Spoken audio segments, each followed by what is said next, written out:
BA second year की आज की क्लास में हम अगले कवि पढ़ेंगे सेनापति। आज हम सेनापति कवि के जीवन, मृत्यु, उनकी जो है शिक्षा दीक्षा, उनकी प्रमुख रचनाओं के नाम और उनकी संकलित पदों के बारे में पढ़ेंगे। तो कवि सेनापति रीतिकाल के एक प्रमुख कवि थे, किंतु इनके जीवन के विषय में बहुत कम जानकारी प्राप्त है। इनकी कृति कवित्त रत्नाकर का रचनाकाल संवत 1706 यानी सन 1649 ईस्वी माना जाता है। यह सेनापति की एक प्रौढ़ कृति है तथा इसके छंदों से प्रतीत होता है कि इसकी रचना के समय कवि जीवन के अंतिम चरण में था। यह अनुमान किया जा सकता है कि इस कृति की समाप्ति के समय उनकी उम्र 60 या 65 वर्ष थी। तो इनकी जन्म तिथि 1584 से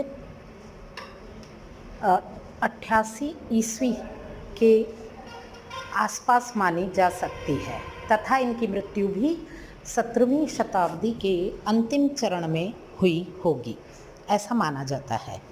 कवित्त रत्नाकर की पहली तरंग के एक छंद से पता चलता है कि इनके पितामह का नाम परशुराम दीक्षित था।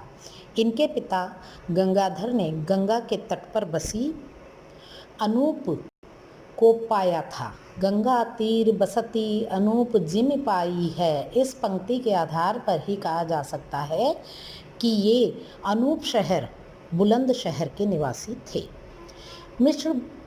मिश्र बंधुओं का एक अनुमान है कि सेनापति का संबंध किसी मुसलमान दरबार से था, किंतु यह भी मात्र अनुमान ही है। कवित्त रत्नाकर के मंगलाचरण संबंधी छंदों से लगता है कि सेनापति राम भक्त थे। राम का वर्णन उन्होंने कई स्थानों पर किया है। यद्यपि सेनापति ने कृष्ण और शिव के लिए भी छंद लिखे हैं। शिव सिंह सरोज के अनुसार सेनापति ने क्षेत्र संन्यास ले लिया था और उसके बाद वे वृंदावन में रहे थे। कवित्त रत्नाकर की 5वीं तरंग के छंद के आधार पर यह अनुमान किया गया है। कहते हैं कि सेनापति आत्मसम्मानी तथा आदर्श व्यक्तित्व के धनी थे। वे इतने आत्मसम्मानी थे कि संकट पड़ने पर भी दुर्जन से सहायता मांगना उन्हें स्वीकार्य नहीं था।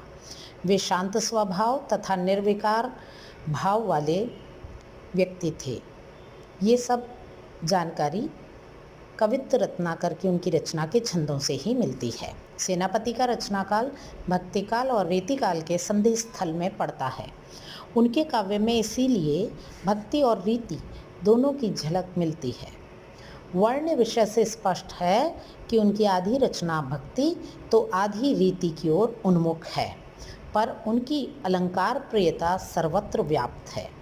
इस दृष्टि से वे रीतिकालीन प्रवृत्तियों के निकट अधिक जान पड़ते हैं। उनका कवित्त रत्नाकर ग्रंथ स्फुट छंदों का संग्रह है। यद्यपि चौथी तरंग में रामचरित का सविस्तार वर्णन उन्होंने किया है। उन्होंने राम के शौर्य तथा उनकी भक्त वत्सलता को ही अधिक रेखांकित किया है। राम के प्रति अनन्य भक्ति भाव होते हुए भी उन्होंने रावण की महत्ता को घटाया नहीं है।